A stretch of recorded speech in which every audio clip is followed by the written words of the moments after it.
Hello दोस्तों, मैं दीपक मसीह और एक नई वीडियो में मैं आप लोगों का हार्दिक स्वागत करता हूं। और आज का जो वीडियो का विषय है उसे मैंने लिया है पहला कुरिन्थियों की पुस्तक 14 अध्याय का 2 पद से, जो कुछ इस तरह से लिखा हुआ है। क्योंकि जो अन्य भाषा में बोलता है वह मनुष्य से नहीं परंतु परमेश्वर से बातें करता है, क्योंकि उसकी कोई नहीं समझता, परंतु वह आत्मा में भेद की बातें बोलता है। तो चलिए इस पद को समझने के लिए परमेश्वर से मदद मांगे।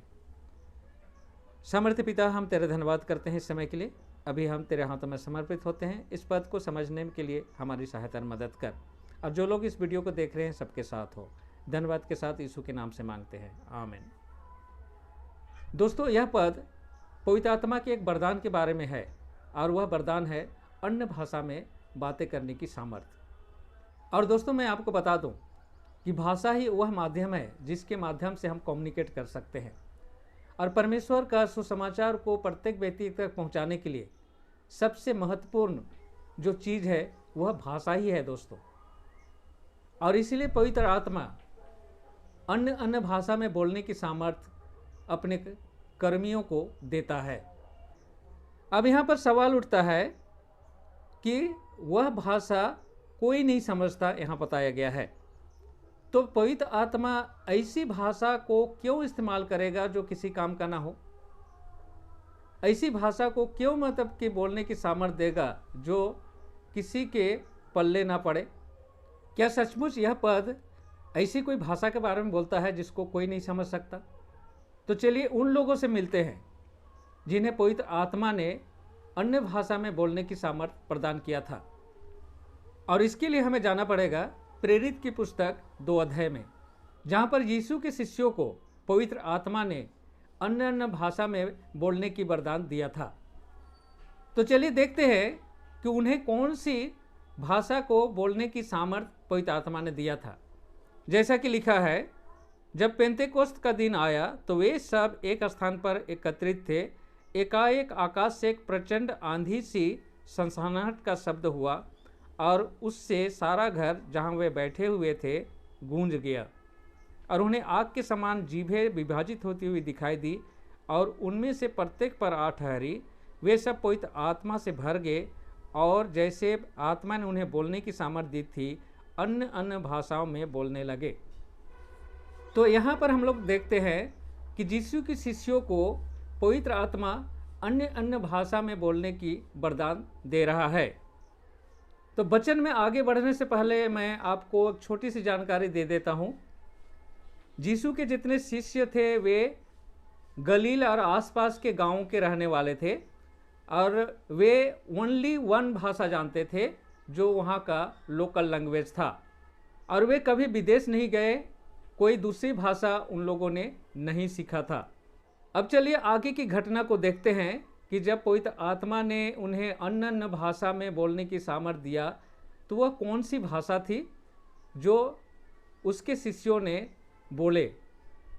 क्या वे समझे गए या नहीं? और वह हमें 5 पद से मिलता है।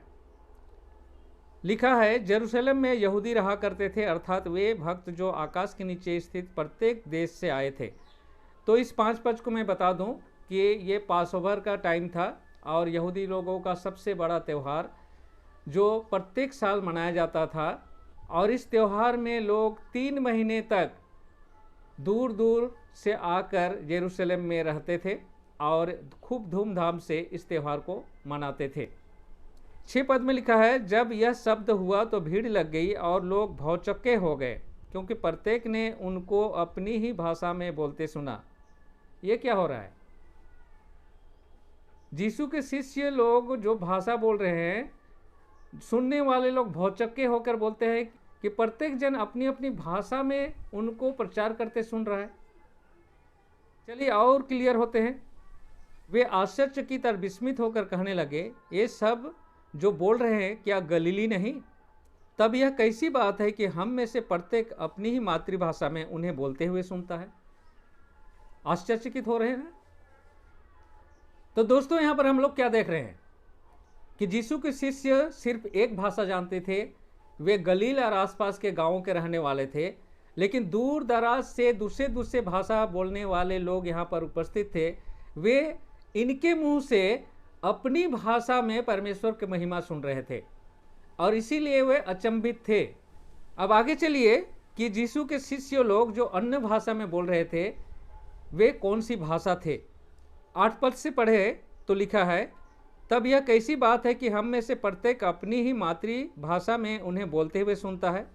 पार्थी, मेदी, एलामी, मेसोपोटामिया, यहूदिया, कंपुकिया, पुंतुस, एशिया, फ्रूगिया, फफूलिया, मिस्र और लिबिया के प्रदेश जो कुरेने के आसपास है, और रोमी प्रवासी अर्थात यहूदी और यहूदी मत अपनाने वाले, क्रेती और अरब निवासी, हम अपनी अपनी भाषा में इनसे परमेश्वर की सामर्थ्य कार्यों की चर्चा सुनते हैं।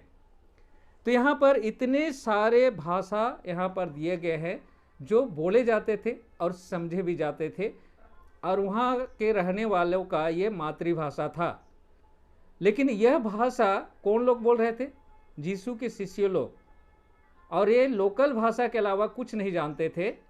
और जब पवित्र आत्मा का वरदान उन्हें मिला तो ये उनके भाषा में उन्हें परमेश्वर की महिमा करने लगे। तो दोस्तों यहाँ पर क्लियर हो जाता है कि पवित्र आत्मा का जो वरदान है अन्य भाषा में बोलने की सामर्थ, वह ऐसी कोई भाषा नहीं है जिसे कोई नहीं समझता हो।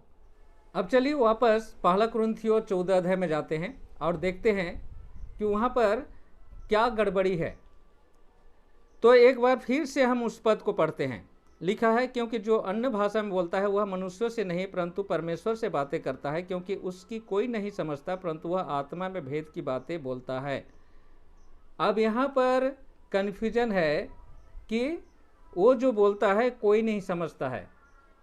इसको आपको इस तरह से समझना है दोस्तों कि मान लीजिए कि आप हिंदी बोलने वाले व्यक्ति हैं और वहाँ पर एक व्यक्ति आता है जो हिंदी नहीं समझता है, उसका मातृभाषा बांग्ला है, तो आप जो बोलेंगे क्या वो बांग्ला भाषा बोलने वाला समझेगा? नहीं समझेगा। लेकिन आप जो बोलेंगे वो परमेश्वर जरूर समझेगा।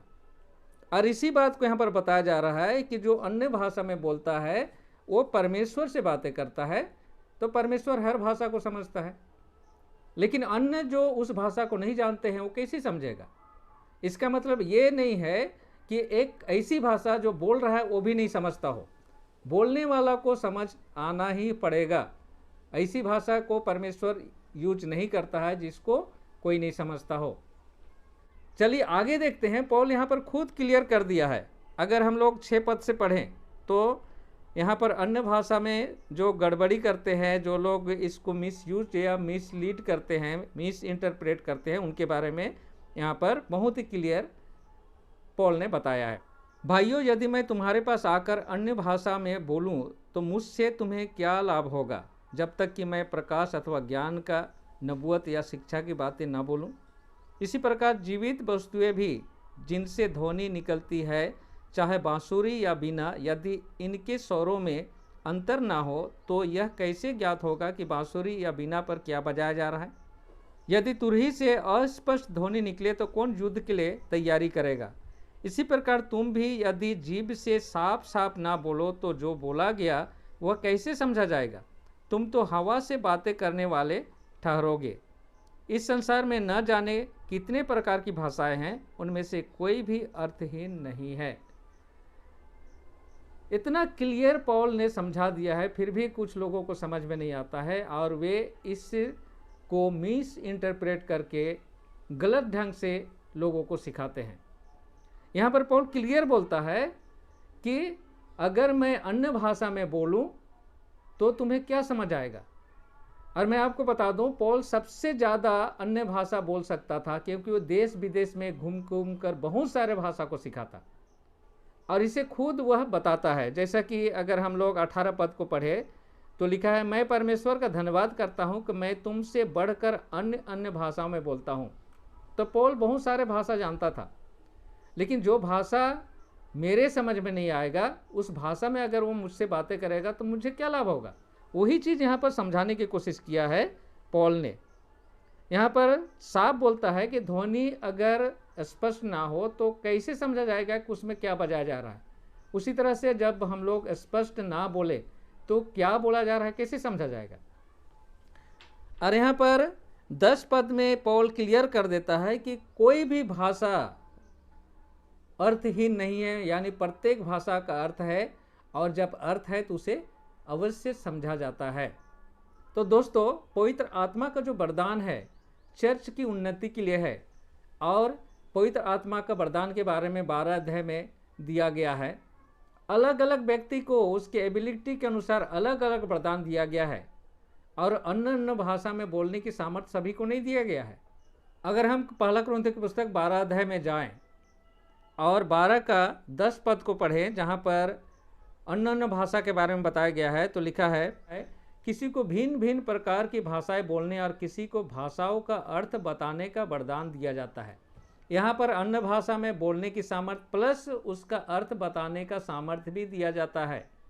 इसका मतलब हुआ दोस्तों कि जो भाषा हम अगर व्यवहार करें उसे अगर हम न समझे तो हम दूसरे को क्या समझाएंगे।